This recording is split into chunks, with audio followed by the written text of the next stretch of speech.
welcome to the next part in our Awesome Super podcast. We are on episode 15, and we're again joined by the lovely Brittney. Hi, Brittany. We're here to talk about Brittany's pick, which is Shadow and Bone by Leigh Bardugo. I'm going to read the blurb. It's quite long. Hopefully, I won't trip over on it too much. But in case anybody hasn't heard about it, um, okay, here we go. Soldier Summoner Saint, orphaned and expendable, Alina Starkov is a soldier who knows she may not survive her first trek across the Shadowfold, a swath of unnatural darkness crawling with monsters. But when her regiment is attacked, Alina unleashes dormant magic not even she knew she possessed.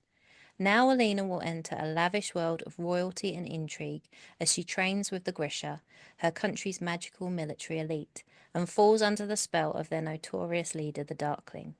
He believes Alina can summon a force capable of destroying the Shadowfold and reuniting their war-ravaged country, but only if she can master her untamed gift.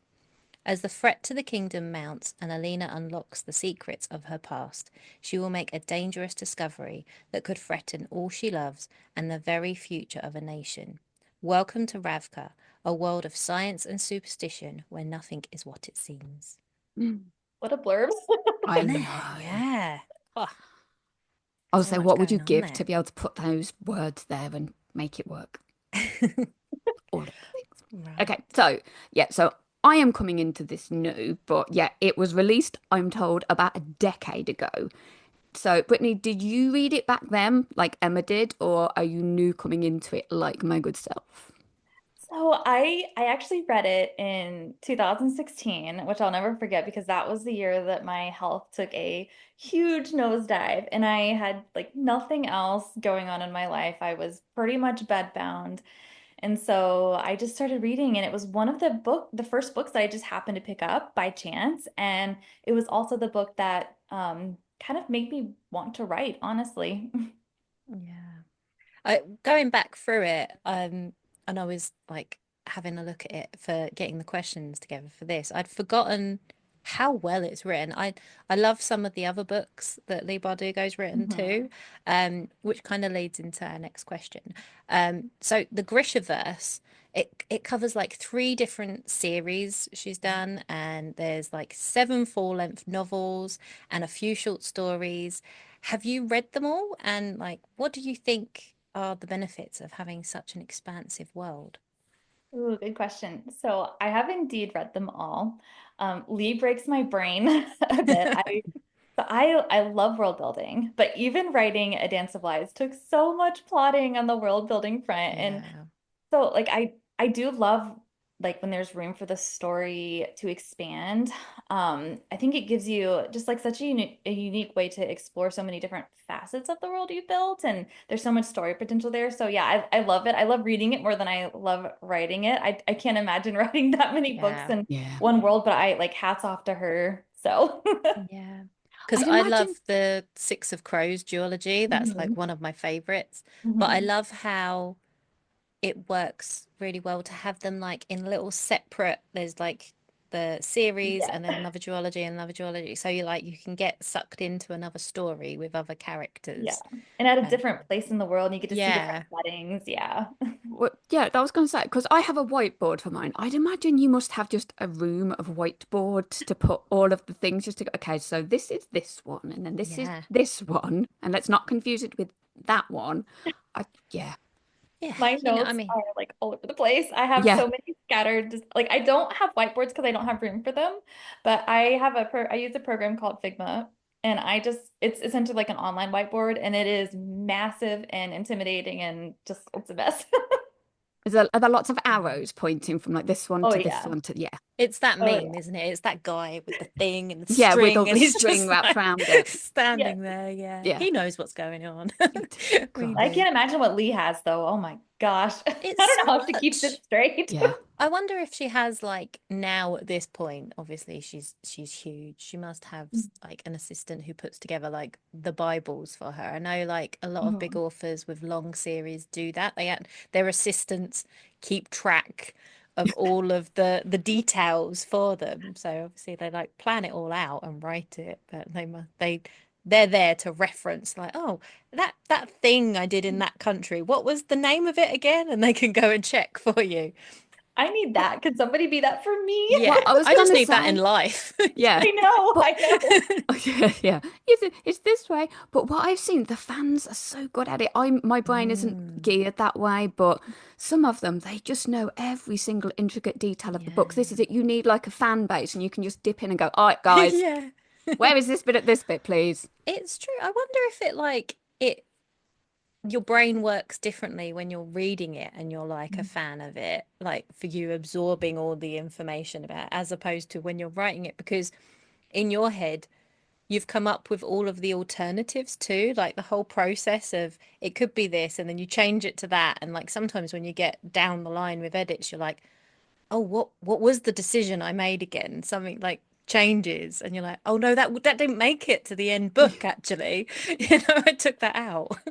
And I think it's like frightening how well fans remember things too. I'm like, they're gonna catch me, and like I'm gonna mess something up, and they're gonna know, and then they're never gonna Ugh, trust me again.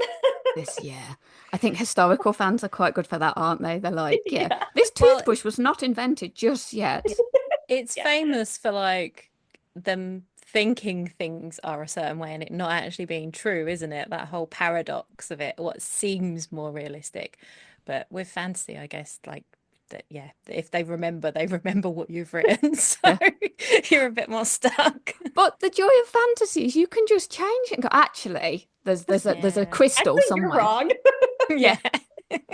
There's a time warp. See, Yeah. end. Yeah. Yeah. We'll Just do a fix that. Marvel Yeah. multiverse it and Yes. Yeah. just yeah. I'll wiggle my fingers and you'll forget. It's fine. Yeah. Now, I think it's my question, isn't it? I'm I just, think it is. Yeah, we sorry, we've get got lost. distracted, don't we? Sorry. Okay, yeah. So, I'm told there was a TV adaptation. Again, I've not seen it. Have you No. seen it? And if so, was it enjoyable? Ooh, okay. So I have seen it.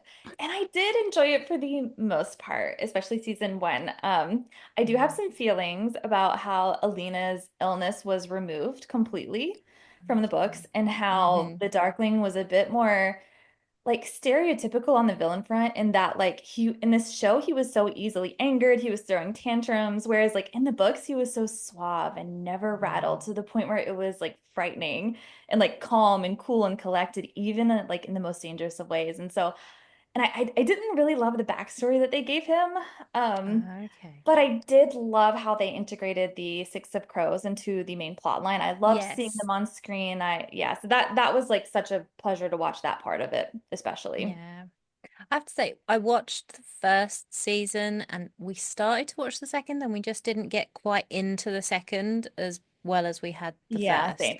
But I did like, I think they did cast it really, really well. I think Yes. all of the Yeah. actors were great, and it was really, really well done. It's a Yeah. shame they haven't they're not able to complete it because maybe it would Mhm. have, pulled it back. Maybe I don't know what it was in particular that meant we just weren't as engaged in the second season, but maybe I had no Yeah, budget. I did. Maybe I feel that's like some there's of a the lot. reasoning. I don't know. Just didn't think about it. I heard that the second season didn't like do as well, and I'm sure that's Mm, why, which is, maybe. it's sad. But and honestly, I don't even think I don't know if I finished the second season. I feel like I might not have. I Mm, was really like sick during that period. I'm like trying to remember, did I finish it? yeah. Gives you But something to watch again now, doesn't it? yeah, I guess I'll just have to go watch it again.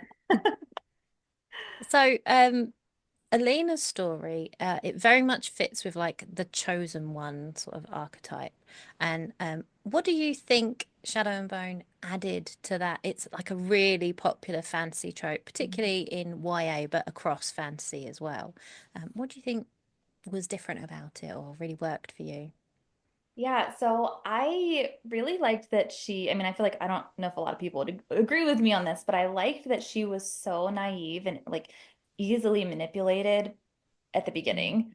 Mm-hmm. Like she wasn't some pure of heart, perfect heroine who just has to learn to use her powers or she's like some goody two shoes or something like that. Like she's so imperfect, and that meant there was so much room for her to have this massive character arc, which I feel like she does throughout the series. And And even one that veers darker later in like the second book and third book. And if you know me, you know I love a reverse character arc, even if it's fixed in the end. Like just that darker arc is so fun. And so it's that to me is what made her unique and what really pulled me into her story. I'm gonna say, I think I need to pick the rest of these books up when I've got five. You know, I Okay. really had fun with them, and the audiobooks are really good. Just saying, like Oh. the narrator is Ooh. so fantastic. We were talking about the audiobooks on one of the last episodes, and Mm. that's it. When you get the narrators that do it justice as well, it's the chef's kiss. You just like you get Yeah. lost. It is. She's so good, and she does all the voices really well. The way she does the Darkling's voice, you just got to hear it. And and I will say too, like I feel like the way she reads it, it feels more adult when you listen to it. It feels darker, it feels more adult. And it's just something about her performance. So yeah. Mm. Was it? Well, we're talking about the Darkling now, and that works Yeah, perfectly for me with the villains. So, yep, spoilers, everybody, if you don't want to listen, fine. that's So, it. Darkling twist, it's very cleverly written into there, and yeah, it does this with YA fantasy. How do you feel that was done, and which love interest did you actually prefer? Ooh, man.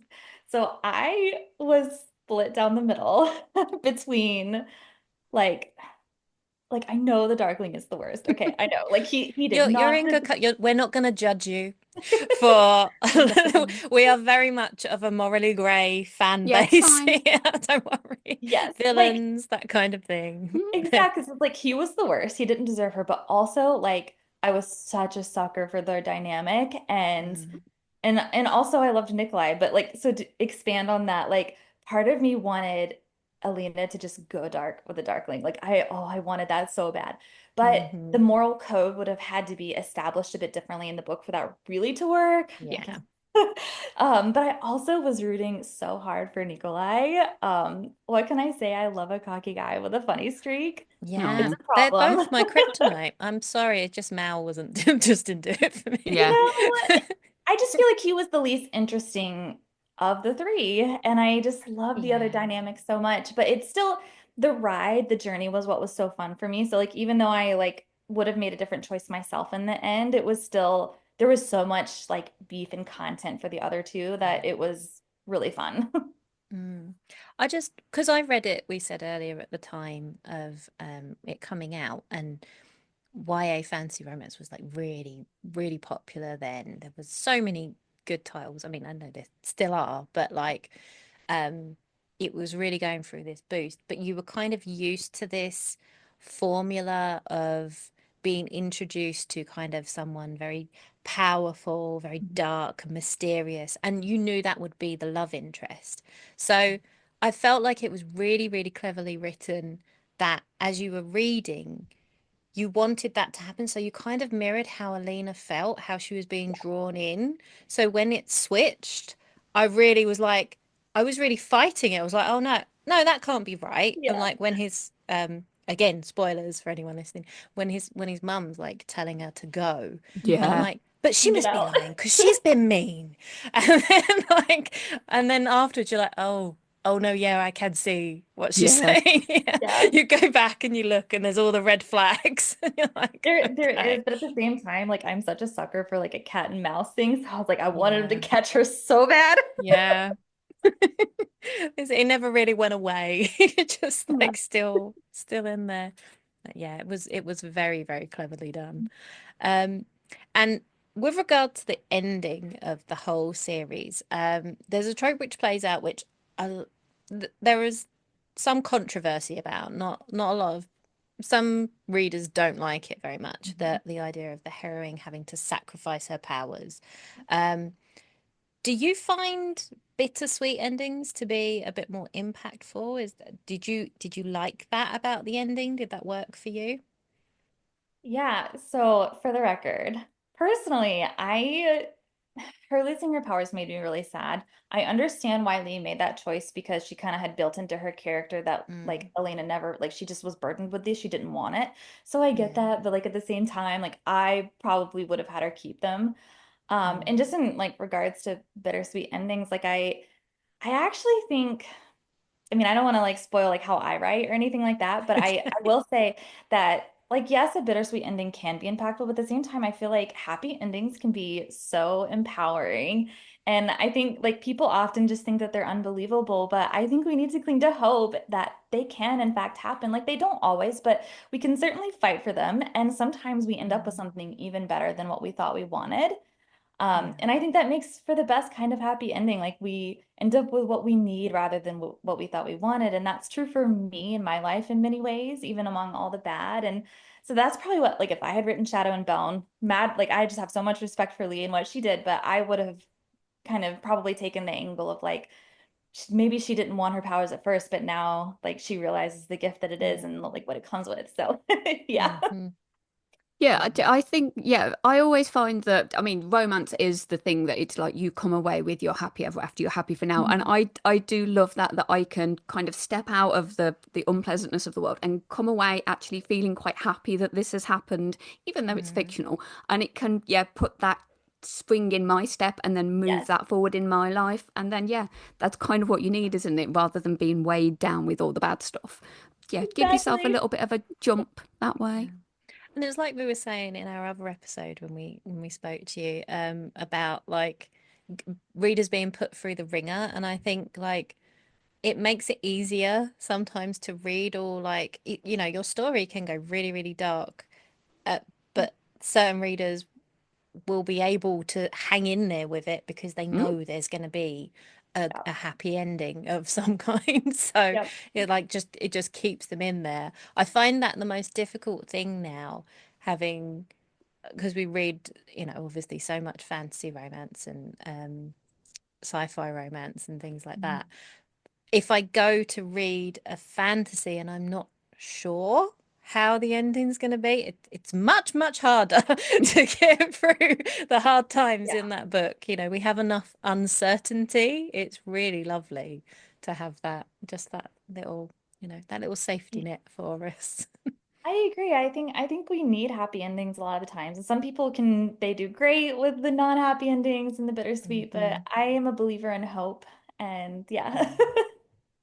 excellent. Loving it. Yes, that is a great way to end the episode, I think. And It is also indeed. because you're our last guest on for this season as well. So that does seem like the perfect Yeah, note to perfect end on. place.